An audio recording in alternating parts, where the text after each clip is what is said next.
Hey, Crinji here for Sticky Trigger with a preview of Assetto Corsa for Xbox One. I've got the Xbox One preview here. The game is coming out in Europe on the 26th of August and in the US on the 30th of August. It's been out on PC for a while. It was in early access for a little bit, but it's going to be coming to console in full force soon, so I thought that I might jump in and have a look at what the game has to offer.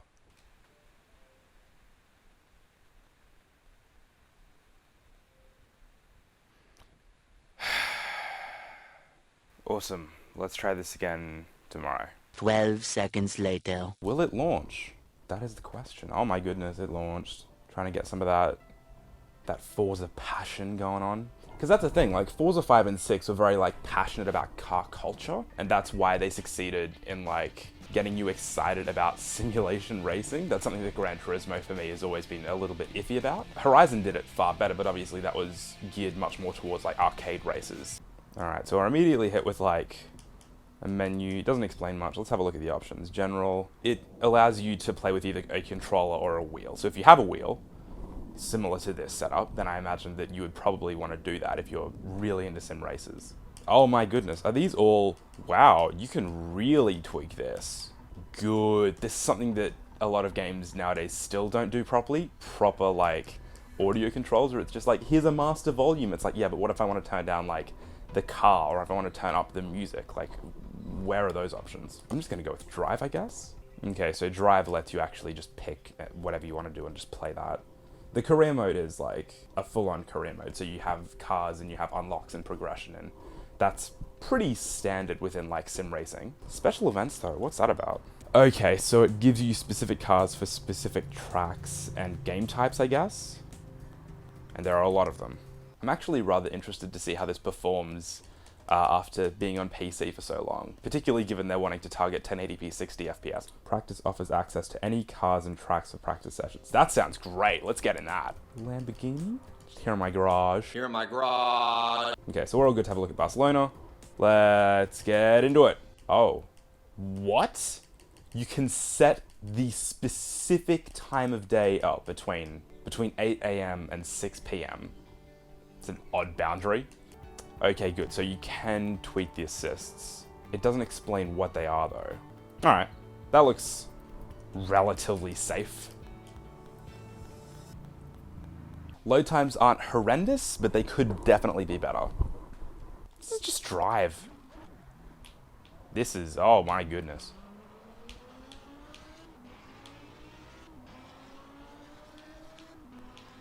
Get on that racing line, boy.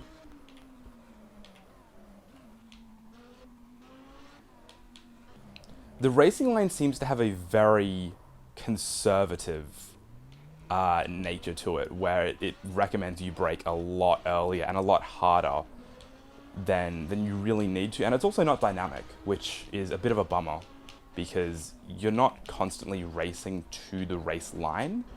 And I'm not sure even if it changes for each car. The camera is a little bit juddery, which is I didn't expect. On the other hand, though, the frame rate is fairly smooth. There are a few jagged edges, and there is a little bit of screen tearing happening, but it is fairly responsive, which is good. And it's what you want from a racer that is targeting 60 FPS. Oh, what a drift. Whew. That said, there is only one car on the track, so what happens when we like put a lot of cars on the track? Okay, that's interesting. It's a dynamic gearbox. It will shift up and down by itself, but if you want to shift up earlier, you can do so. You can shift whenever you want. Man, if I want to go into fifth at like 150 k's an hour, I can do that. Why would you want to? I wouldn't know. Nice drift. All right, let's see what happens when we put like 12 other cars on the track. I probably should clarify as well. I am running off the pre-installed Xbox One hard drive. I'm not running on an external solid state. I'm not running on an internal solid state. And I'm not running on the solid hybrid that the Elite model has. I just have the base model Xbox One, the one that came out in 2013. That's all I've got. If you do have an external solid state drive that you install games to, I'd highly recommend installing Assetto Corsa to it, because the load times, at least on a mechanical hard drive, aren't something you want to deal with. Okay, there's no rewind feature either. It's making me drive far more cautiously than something like Forza does. As soon as you tap another car, you just drift. You just slide. Mildly terrifying, I will say. Jesus Christ.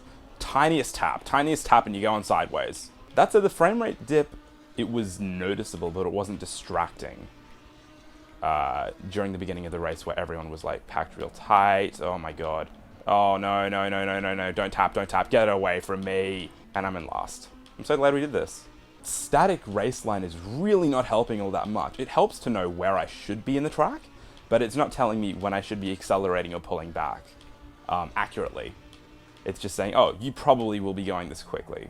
I wasn't hearing any music during that race, which there's no sense of like urgency. Maybe that kicks in towards the later laps, but there's nothing towards the beginning. I'll quickly jump into a race in Norwich Life. I'm not sure how long I'm going to last. Okay, so in Bonneview, it is actually a lot. This is just my preference. It does have quite a few views, which is nice. It feels far more responsive, oh god, with Bonneview, which is good. Which has just generally been my experience with, sim races.